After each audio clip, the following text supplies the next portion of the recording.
Check, check, check, check, check. Testing. Yep. I should take off my glasses. You can keep them on. Okay. Hello, my name is Sebastian Sage, and we're here at the Central Coast International Film Festival. And I'm joined by these two lovely filmmakers, and I'll ask you to introduce yourself. Tell us your name, the film you're representing here, and your role involved in the film. Okay, great. My name is Taylor Neary, and I am the writer and director of Him. Terrific. And yourself? I'm Monique Edwards. I'm an actor in the film Him. I play Carol. Terrific. Thank you. Can you tell us a little bit about the inspiration behind the film and what led you to create it? Sure. The inspiration was a moment where I passed a delivery driver, dropped something off to a house I was pet sitting at for a minute, and just had a slight interaction and thought, oh, that's interesting, and made it into a much larger story and a comedy about what would happen if one was whisked off by a delivery driver in that manner, and how far we could take that just emotionally, and then again, and with the story. Terrific. How about yourself? What inspired you to be a part of this awesome project? Well, I thought it was a great role. It's something I'm not prone to be doing. I definitely do more drama than anything else. And it was just good, and it was funny, and it was just, I think at the time I even said to Taylor, I'm like, so many things are like cause orientated or, just like kind of a lot of heavy stuff going on. And just to have something fun and entertaining with just, there's no there. Yeah. It's just a lot of fun. Nice. And so the ability to play was fantastic. It's so much fun. Would you ever consider taking this project further, or is this the sort of the like turning it into a feature or anything? No. If this was just a fun short to do, to learn from, to put on my director's reel, and I had already written feature scripts, and I directed a feature, which was a documentary feature, and now looking and just I have different scripts for features, but this was just pure entertainment and fun for us. Do you how about you? Do you want this to be made into a feature? I could see that, except for the fact that we're working on something else that I think actually has more potential for that. But yeah, I would love it. Yeah. It was fun for me. Because this could be a great concept film to make the feature, like a great way to sell people on it. Because it's such it's just so compact, and you can see there's so much more story, out there, right? Okay, thank you. Tell us a little bit about. So you have directed other things, a documentary, a feature. What got you into directing, and was it a dream that you always had? Did you always want to be a director, or what brought you into filmmaking? So I was an actor first, and then so I started in New York, moved to Los Angeles as an actor, went to USC Film School, and felt that as a I just felt better. I felt better writing and directing than as an actor. It just seemed the natural progression. Sure. And as a child, I would say that I was very interested in photography and then also writing. So it does make sense. And were you always telling everyone what to do when you were a little kid? I don't know about that. Maybe. How about yourself? What led you into being a filmmaker? Same when I was a child. It was like, for me it was the acting. And I would just get sucked into the TV. Right. And the worlds that were created, the way people could speak, like women had voices, people had voices. But I think the biggest thing for me is I'm a Frank Capra girl through and through, right? And It's a Wonderful Life. I thought, even as a kid, I understood the impact of that film. Yeah. And I'm like, how many people are just lives are saved, literal lives are saved by just this wonderful piece of art that, you could take it on face value. It's like, that's nice, but somebody needed to hear that, and somebody heard that, and I just thought, that's magnificent. Yeah, it can go beyond entertainment, right? There can be elements of entertainment, but also you can learn or be, taught things from it. Well, yeah, education. Part of my education was Looney Tunes and Bugs Bunny. What little I knew about poker was Bugs Bunny. Je t'aime, Pepe Le Pew, all these little things that you just kind of pick up just while being entertained. I haven't heard Pepe Le Pew in a while. I love that. You're so still love him. Me I too. mean, aside from things have changed, socially, but his persistence, Yeah. and he was very calm through it all. Yeah. And his his intentions were pure. Right? yeah, well, His and love. very, it's like she is playing hard to get, no? And just like, oh, I loved him. I adored him. I ended up happy with you a lot. We're sick. I love too how our lives can be a journey, right? And acting was you're like, oh, I want to be an actor, but then you became an actor and you're like, oh, I want to be a director, or like how you, but you never would have saw that if you didn't take that first step, right? Yeah. So, what got you into acting, and how did you get your start in that in New York? Tell us a little bit about your acting. I think I think that feels like something you're just supposed to do. Right. You just love literature, performing, and I think also emotionally. I think sometimes actors, not all, I was feeling emotionally stunted, so maybe that's why I became an actor, to explore my emotions. Right, that's beautiful. How about yourself too?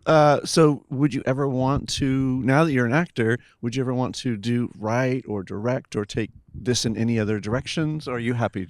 I am happy. I think I could direct, Right. but I don't want to. Yeah, me I think I'd be great at it, Yeah. but I'm like, that's not my kink. Yeah. It's just not my kink, No. It doesn't light you up, right? Yeah, Like it what doesn't. lights you up? And directing lights you up, and writing, right? Right. I think that, again, it goes back to the whole picture. I can only speak for myself, but as an actor, it felt frustrating not to have the whole, be able to do more, to want more, to only, you have a specific role, but as a director, as a writer, as a producer, you're in charge of everything. And that felt, to me, more satisfying. Yeah. That's fabulous. Tell us a little bit more about like some of the roles you've done, and how long have you been acting, and when did you get your start? Wow, you're good. So I moved out here from Indiana in 1987.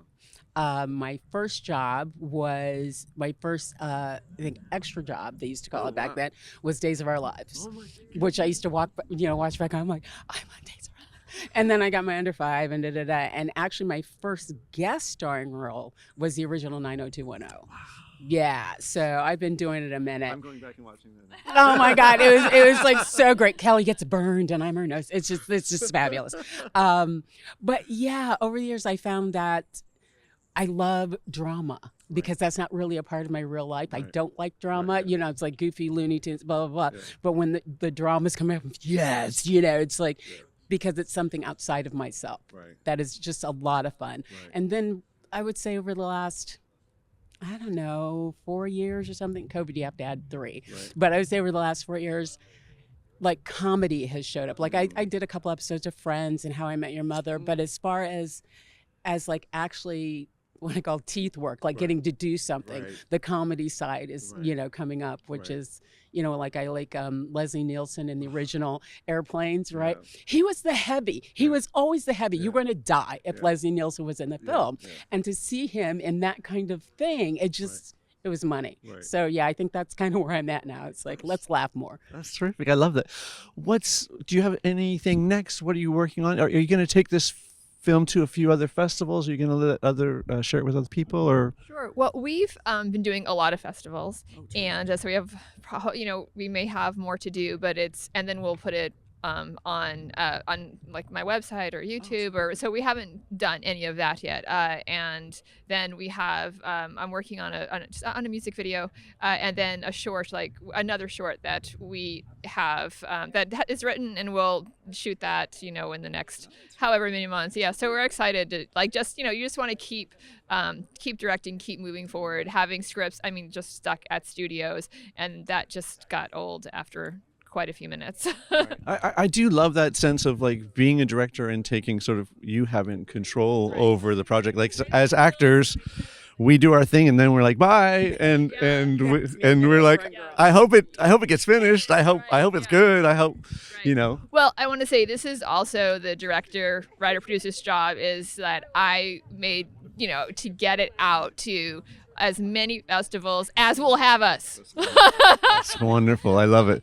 How about yourself? What's next for you? Do you have any projects lined up? Well, we're working together. Let's see. As far as futuristically, I just finished a wonderful commercial for Aldi, which is, you have to check it. It's very, very funny.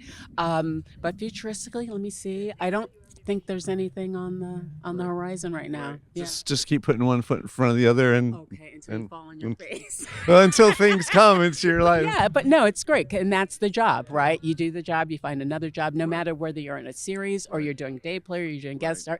It's always the next thing, So Can you guys share maybe a project too that you worked on that was really inspiring, or something you were involved in that really inspires you and sort of motivates you? I maybe this. Well, I was inspired today with those kids. Yeah, I mean, that's really like the best thing. I mean, to see that and to experience that, because it's on a different level than what than what I experience artistically. It's about being the best, trying to be the best artistically, making good entertainment, but getting something thematically across. But again, that's just a whole different level of filmmaking that I'm not really engaged in. So I love that. That to me is inspiring, just seeing those kids. Yeah, I think what's just amazing about film is that it can be anything, right? And it can be done by anyone, and it's just such a it's a world where come like there's room for everyone. Everyone can come play, right? Yes. I think for me, it would be a film I did. It changed its name. It started out as Voices of Uganda. And basically, it was a documentary where we went to Uganda, and worked with child soldiers, sex slaves, and we worked with them in the sense of theater, which we helped them write and produce their own pieces. And then we went back to the camp and they performed their own shows. And it was... Yeah, I'm going to start crying too. I remember somebody took this wonderful candid picture of me that I didn't see until we got back and everything. And I looked at it and I said, I don't get better than that. And it's like, I just don't. And it was remarkable. And the change I think we were there 21 days or something like that. But the changes you saw in these kids, it was incredible. Wow, Yeah, that's incredible. Yeah, people are amazing, and they constantly blow my mind every day. And both of you ladies have blown my mind. You're so, you're so generous and kind and talented and amazing and beautiful. So thank you so much for joining us today. Yes, so much. And enjoy the rest of the festival. I hope that you come back again, bring your next film back to us. Thank you. Well, we had a blast. Okay. Yeah. Great. Absolutely. Great. Thank you. Thank you. Thanks, Joss. Thanks, Josh. Okay.